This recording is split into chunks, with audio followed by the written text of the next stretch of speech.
Dalam video ini saya akan membagikan praktik baik dalam berdiferensiasi teknik dasar renang. Langsung saja kita ke videonya. Langkah pertama, keterampilan membuka pelajaran. Prinsip pembukaan pelajaran yang baik yaitu bermakna, berkesinambungan, antusiasme, fleksibel, menggunakan komunikasi yang hangat, memakai prinsip teknik membuka pelajaran, tidak terbelit-belit, singkat, padat dan jelas serta dapat meningkatkan perhatian siswa. Berikut ini merupakan cara membuka pelajaran yang bisa Anda lakukan, di antaranya yaitu 1. Menyapa siswa dengan semangat. Saat memulai pelajaran, guru harus menyapa siswa dengan bersemangat supaya siswa juga bisa merasakan semangat yang sama. Kalau guru memulai pelajaran dengan tidak semangat, maka siswa akan merasakan energi tersebut sehingga mereka juga ikut tidak bersemangat. Siswa akan lebih mudah mengikuti pelajaran juga kalau sudah merasa semangat dan suasana juga mendukung. Makanya, memulai pelajaran dengan sapaan yang semangat dari guru sangatlah penting. 2. Menarik perhatian siswa. Dalam mengajar, model dan metode mengajar guru adalah hal penting bagi para siswa. Selain itu, variasi pola interaksi antara guru dan siswa dan penggunaan berbagai media belajar juga termasuk. Apabila guru menyampaikan pembelajaran dengan menarik, maka siswa akan antusias dan mendengarkan dengan baik. Kondisi KBM akan menjadi optimal dan maksimal. Kreativitasan guru dalam mengajar memegang peranan penting dalam KBM. 3. Memberi motivasi kepada siswa. Kata-kata yang diberikan oleh guru kepada siswa harus dapat memberi motivasi dan membangun bagi siswa. Para siswa akan menjadi lebih rajin dan lebih antusias kalau guru juga memberi dukungan kepada mereka. Ini sangat bagus dilakukan guru saat membuka pelajaran. Hal ini juga dapat meningkatkan rasa ingin tahu siswa dalam belajar. Pada akhirnya, siswa pun bisa ikut andil dalam pembelajaran dan mengeluarkan ide-ide yang dimiliki. 4. Menerangkan materi dan hal-hal yang terkait sebelumnya.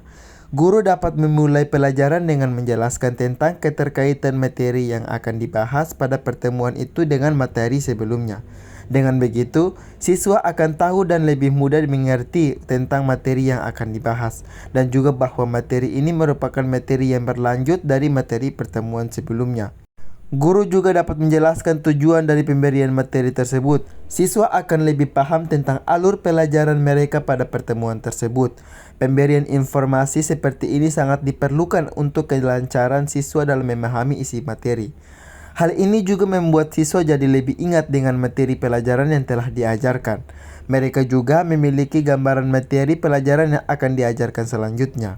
Sehingga Anda juga lebih mudah menjelaskan dan siswa dapat mengerti atau memahami materi dengan cepat. 5. Melakukan pemanasan sebelum praktek. Seperti yang telah dijelaskan sedikit di atas, pemanasan perlu dilakukan untuk menghindari gangguan pada otot. Gerakan pemanasan sebelum praktek ini bisa diawali dengan gerakan-gerakan kecil di bagian otot tertentu. Adapun pengertian dari pemanasan statis dan dinamis yakni sebagai berikut. 1. Pemanasan statis.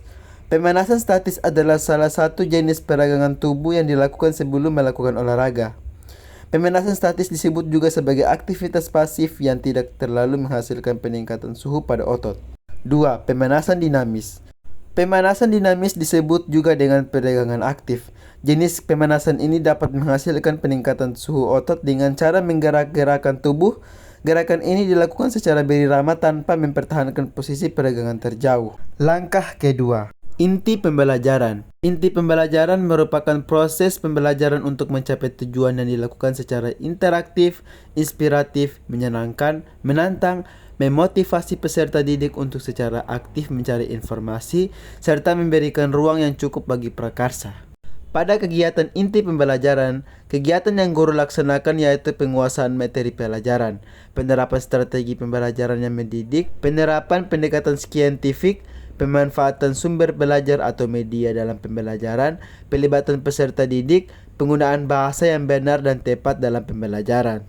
Guru juga mengharuskan peserta didik untuk memberikan umpan balik secara praktik dan terampil kepada guru di luar kelas. Langkah ketiga, evaluasi pembelajaran. Setelah proses inti pembelajaran, kita lanjut dengan evaluasi pembelajaran. Proses pengukuran dan penilaian terhadap suatu pembelajaran di mana seseorang pendidik mengukur atau menilai peserta didik dengan menggunakan alat tes. Pengukuran alat tes ini bersifat kuantitatif dengan menggunakan perhitungan angka dalam mengukur hasil belajar peserta didik.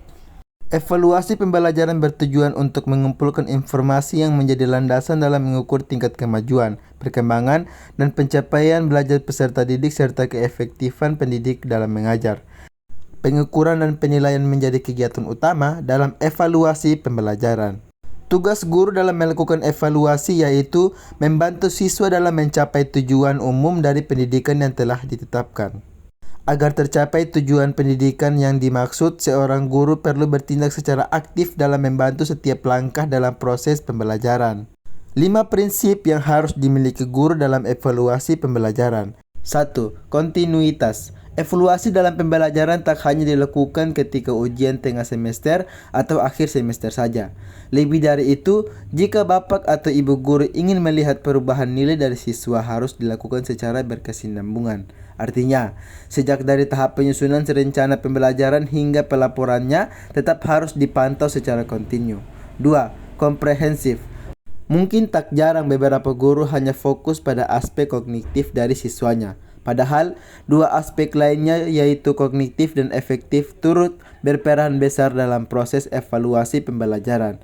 Sebagai guru tak hanya dituntut bagaimana siswa bisa paham sebuah materi. Guru juga dituntut bagaimana bisa membentuk karakter siswa yang baik hingga bisa memiliki dampak positif di kehidupannya. Oleh sebab itu, evaluasi pembelajaran yang baik dilakukan dari proses belajar hingga hasil belajar dari siswa. 3. Kooperatif. Hakikatnya, proses evaluasi pembelajaran yang dilakukan harus berkoordinasi dengan berbagai elemen yang turut andil dalam perkembangan siswa, mulai dari kepala sekolah, guru mata pelajaran, wali kelas, orang tua, hingga petugas administrasi. Bahkan sangat dianjurkan juga bekerjasama dengan siswa itu sendiri. Mengapa demikian? Karena ini bertujuan agar seluruh elemen yang terlibat dalam evaluasi pembelajaran mereka dihargai atas kerjasama yang dilakukan. 4. Objektif. Penilaian hasil dalam evaluasi belajar haruslah bersifat objektif. Artinya, faktor-faktor subjektif seperti hubungan guru dengan siswa dan faktor perasaan karena mereka tidak tega atau yang lainnya tidak boleh dimasukkan ke dalam evaluasi. Jika siswa tersebut mendapat nilai yang kurang baik, berarti harus dimasukkan nilai tersebut dengan pemberian catatan untuk memotivasi siswa dan pemberitahuan kepada orang tua. 5. Praktis. Prinsip evaluasi pembelajaran juga harus bersifat praktis. Artinya, kegiatan harus menghemat biaya, waktu dan tenaga. Pada prinsip ini sangat menekankan kemudahan guru untuk menyusun instrumen penilaian yang mudah digunakan tidak hanya untuk dirinya sendiri. Langkah keempat, penutupan pembelajaran. Kegiatan menutup pelajaran pertama yang dilakukan oleh guru yaitu memberikan beberapa pertanyaan kepada siswa dan guru memberikan kesimpulan serta tambahan jawaban dari siswa mengenai materi yang telah dipelajari. Hal ini telah menunjukkan bahwa guru telah memberikan kesimpulan pada saat menutup pembelajaran, dan setelah itu kita tutup dengan doa. Oke, terima kasih telah menonton. Jangan lupa like, comment, and subscribe. Saya berharap jika ada kesalahan dalam video saya mohon dikritik dalam komentar ya. Dan mungkin sampai di sini. Assalamualaikum warahmatullahi wabarakatuh.